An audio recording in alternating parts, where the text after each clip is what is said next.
सियार और ऊंट। एक जंगल में सियार रहता था। वो बहुत आलसी था। किसी जानवर का पीछा करना और शिकार करना उसे कठिन लगता था। उसी जंगल में एक ऊंट रहता था जिससे सियार की पक्की दोस्ती थी। एक दिन सियार घूमते घूमते नदी के पास पहुंचता है और नदी के पार एक खेत देखता है। उसमें खरबूजे ही खरबूजे लगे थे, जिन्हें देखकर सियार के मुंह में पानी आ जाता है। लेकिन नदी पार करके कैसे जाता? वो ऊंट के पास जाता है और कहता है, ऊंट भाई, तुम क्या सूखी सूखी घास खा रहे हो?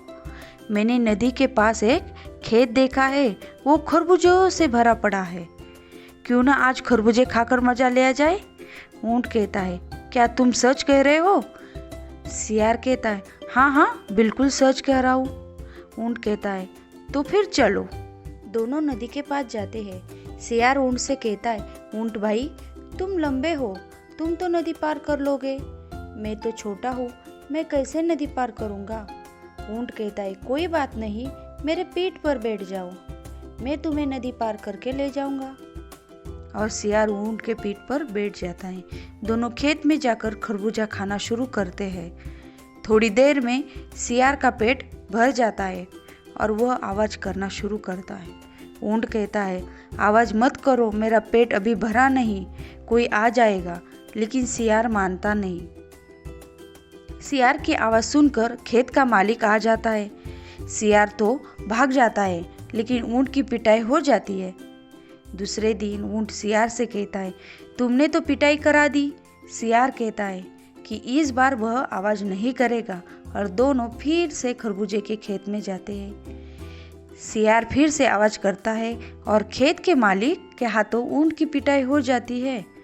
ऊंट गुस्सा हो जाता है और सियार से कहता है, भाई तूने अच्छा नहीं किया।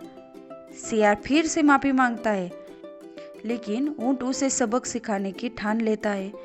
अगले दिन जब सियार ऊंट के पीठ पर बैठकर नदी पार कर रहा होता, तब नदी के बीचों बीच ऊंट सियार से कहता है, मेरा नहाने का मन कर रहा है।